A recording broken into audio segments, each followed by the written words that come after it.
मुझे बहुत खुशी हुई है कि कुछ लोग ही सही, कुछ तो है लेकिन बाकी नहीं है। Thank you. बाकी नहीं है, क्यों? क्योंकि इन्होंने ये डिसाइड करके रखा है कि मुझे अपनी बेटियों के सामने प्रॉब्लम्स लाने ही नहीं है। मुझे ऐसा जीवन नहीं देना अपनी बेटियों को जो बहुत दिक्कत में हो, जहाँ पर बहुत मेहनत करनी पड़े। I am very sorry to say कि अगर आप ऐसे अपने बच्चों को नहीं बड़ा कर रहे हैं तो आपके बच्चे जीवन के जो आज के समय के जो संघर्ष है उनको भी सच में पूरा नहीं कर पाएंगे। उनके लिए जीवन के संघर्षों से लड़ना बहुत मुश्किल हो जाएगा अगर आप अपने बच्चों को कठिनाई के लिए, प्रॉब्लम्स के लिए तैयार नहीं करते। आप अपनी बच्चियों को, विशेषकर लड़कों को तो सारे लोग इस तरीके से ही पालते पोसते हैं कि तुम्हें ये प्रॉब्लम होगी, तुम्हें ये होगा, तुम ये करो, तुम ये करो, यहाँ जाओ, वहाँ जाओ, लेकिन बेटियों को कोई नहीं ऐसा करना चाहता। मेरी माँ मुझे हमेशा एक बात बोलती थी, तुम्हें फोर्स नहीं जाना है, तुम्हें या तो तुम्हें IPS बनना है या तो आप फोर्सेज में पहुंचे, क्यों? और अफसर बनना है, अफसर, जिससे बहुत सारे जीवन को तुम बदल सको, बहुत सारे लोगों के विचारों को तुम प्रभावित कर सको। जो छोटी जगह के लोग हैं, जो बच्चियां हैं, उनके जीवन को में हाथ पकड़ के उनको प्रेरणा देके आगे ला सको।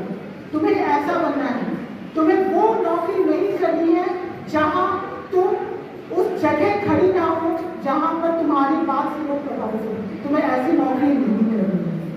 इसी क्रम में जो पहली नौकरी मेरी, जैसे आचार्य जी ने बताया, मैं पहले टीचर थी, वो मेरी पहली नौकरी थी और 1 साल मैंने पढ़ाया केंद्रीय विद्यालय में टीचिंग करके। टीचिंग बहुत ही महान कार्य है, लेकिन मैंने बताया था मैं ऐसा कार्य करना चाहती थी अपने जीवन में जिस कार्य में कठिनाई हो, जो साधारणता लोग नहीं सोच पाते हैं कि लड़कियां ये काम कर सकती हैं क्या। मुझे ऐसा ही काम करना था, इसीलिए मैंने बहुत मेहनत की। मैंने हर उस चैलेंज से मैं लड़ी जिसे लोगों ने मेरे लिए बनाया हुआ था।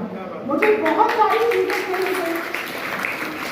मैं जो समाज से आती हूँ वहाँ पे लोग मुझे कहते थे नहीं फोर्स में नहीं जाना है, लड़कियाँ थोड़ी ना फोर्स में जाती हैं। अफसर नहीं बनना है, अफसर क्यों बनना है? टीचर बन जाओ, डॉक्टर बन जाओ, बहुत ही तुम्हारे लिए, बस इससे ज़्यादा नहीं बनना है। अफसर भी नहीं बनती है लड़कियाँ। मुझे ऐसा कहा जाता था, मुझे बोला जाता था कि लड़कियाँ ऐसा फिजिकल काम नहीं कर सकती, लड़कियाँ कमांडो नहीं हो सकती है।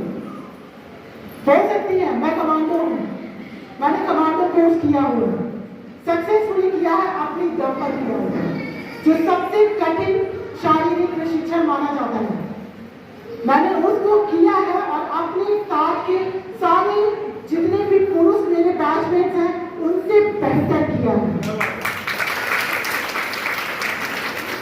मैं माउंटेनियर नहीं हूँ, माउंटेनियर जो पर्वतारोही होते हैं, मैंने पर्वतारोहण भी किया। मैं प्लेन जगह से आती हूँ, बांदा की रहने वाली हूँ, जो कि बुंदेलखंड का एक छोटा सा अंडर डेवलप्ड एरिया है, पिछड़ा हुआ भाग है।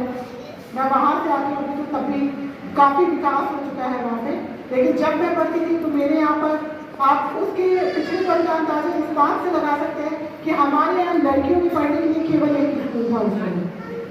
हाई स्कूल तक बालिका विद्या मंदिर था, उसके बाद 11th और 12th साइंस साइड पढ़ने के लिए केवल एक ही स्कूल था, गवर्नमेंट गर्ल्स सेंटर कॉलेज। तो जिस समय मैं पढ़ाई करती थी उस समय की तो वही स्कूल था और मैं उसी स्कूल से पढ़ी हुई हूँ। 11th और 12th मैंने वहाँ से पढ़ा था। तो इतना पिछड़ा हुआ क्षेत्र, और जब मैंने डिसाइड किया था कि मैं फोर्सेस में जाऊँगी, मैं तैयारी करूँगी IAS बनने की।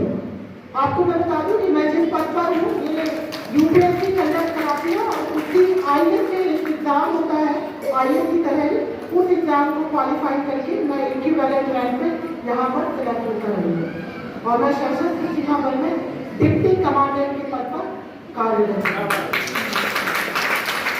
आप लोग अपने बच्चों को कहते हैं कि IAS बनना है, IAS बनना है, तो IAS बनने की राह में भी ये नौकरी भी उसी नौकरियों में से एक है।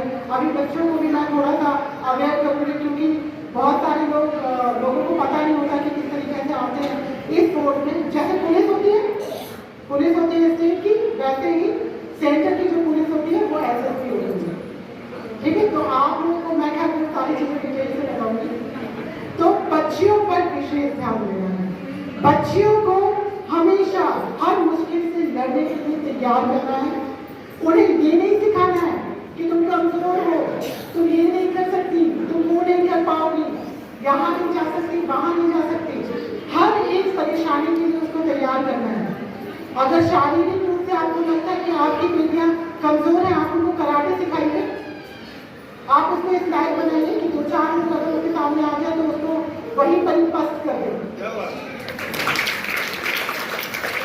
शारीरिक क्षमताओं को विकसित कीजिए, मानसिक क्षमताओं को विकसित कीजिए कि वो हर बुरी से बुरी परिस्थिति से निकलना जाने, वो हर चैलेंज को स्वीकार कर सके और आगे बढ़ सके। यही आपका सबसे बड़ा गोल है आपके बच्चों के जीवन में। मैं एक बार फिर अंत में इस प्रबंधन के सभी सदस्यों को, माताओं को, बहनों को, सभी को हार्दिक धन्यवाद देती हूँ कि, और ये उम्मीद करती हूँ, मैं एक उज्जवल भविष्य देखती हूँ आपके बच्चों का।